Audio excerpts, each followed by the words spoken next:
Hey guys, I want to do a video on a topic I want to talk about real estate. First, I'm going to help everybody that is new to this, that has never bought a home before and stuff like that. I'm going to start doing videos on this because I am a real estate agent. So I thought about doing these quick little videos to help somebody, in order to buy, their first home. So the first thing you need to do is always make sure you have very good credit. So this is what this video I'm going to talk about today. I'm not going to talk about anything else real estate wise. I'm going to start with the first step.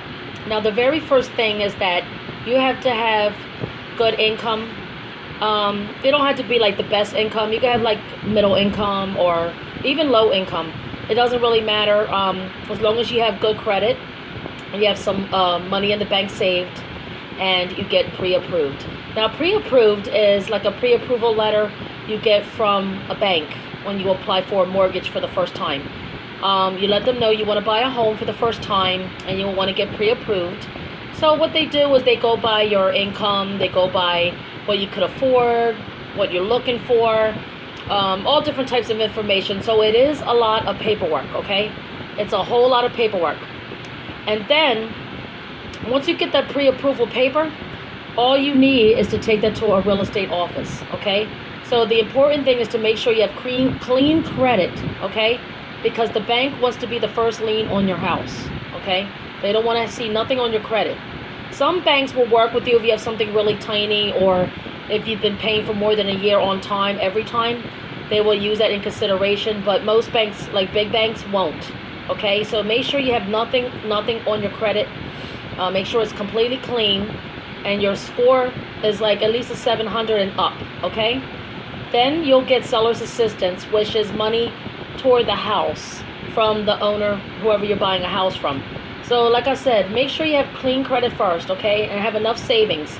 So once you get pre-approved, say for example you got $100,000. When you get $100,000 pre-approval notice, you could take that to a real estate office, and then you can look for a property or any kind of, thing you're looking for $100,000 or under $100,000. You can't go over that.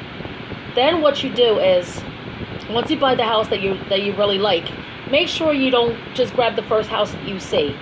Really look at the neighborhood. Really look at the area, the schools, close to transportation, shoppings, the neighborhood itself, the reputation of the house, the reputation of the neighborhood. Some people don't do that sometimes. They're like in a rush. So always look at all different options. Look at different types of houses. There's all kinds of different buildings. You could get a good deal for a 5-bedroom, a 6-bedroom, a 2-bathroom, a 3-bathroom. It depends on what you're looking for. Now really look at everything.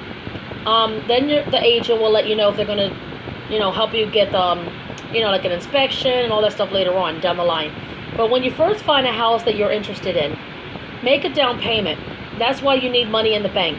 So you do the paperwork with the agent, put money down on it. It could be like $500 to $1,000. Depends on what it is, whatever you're working with. And then make an offer. Now, the owner of the property, if they want to sell you the property, okay, they'll agree to it. They're like, sure, I'll sell it to, who, whatever. And then once the sign is dealed for both of you parties, like you and the owner, nobody else could buy that house. Then you'll have a settlement date, which is the really big thing at the bank, okay? So if this is your first time buying, like I said, you will get $1,000 for the first time. It depends on what state you live in. It will give you helping money toward closing costs, okay? You will also get seller's assistance from the owner of the house. Like they'll give you something toward it or whatever to help you with, whatever you're paying for. And then at settlement, you got to come up with your own money. So it's not usually a lot. It's like maybe $2,000, $3,000, $4,000. It depends on the amount. You have to have a certified check from the bank, things like that. Now, first-time home buyers, you could get a gift from somebody, okay? You could get a gift from somebody, but it's got to be legal money for the first-time buyer. So you could borrow money like from your dad, or borrow money from your mom or whoever. And it's going to be checked out. They want to make sure where it came from, and it's all legal. So it could be like an income tax check, or like somebody had their own money from a house and they had leftover like inheritance money or a loan or whatever it is. That's okay. you could get help like that. Then you just make the offer. Once the 30 days, sometimes it's 60 days or it's 90 days or 120 days. It depends on certain situations. Right when closing happens, you do all the paperwork, everything's exchanged, you get your keys, and that's it. Boom, you move in your first home. Then the first month you're there, sometimes it's 2 months or maybe sometimes it's 3 months. You don't have to pay anything at all. You just pay your bills. Then you'll start getting your mortgage statements in the mail, which is the actual bank. You know, your mortgage. Mortgage is a piece of paper. A mortgage is a promissory note promising that you're going to pay for the 30 years on time, the very first of the month for those 30 years, including interest and everything. On time. That's what that means. A loan is just from the bank itself. So you got to pay the bank back.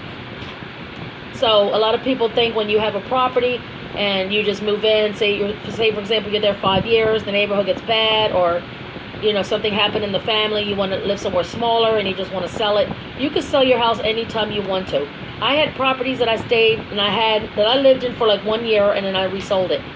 So as long as you don't have no penalties on your loan, which is like late fees and you know you're always behind and stuff like that, you're okay. As long as you pay on time every month, you're good to go. You can always sell your house anytime you want to. So that's my real estate tip for today.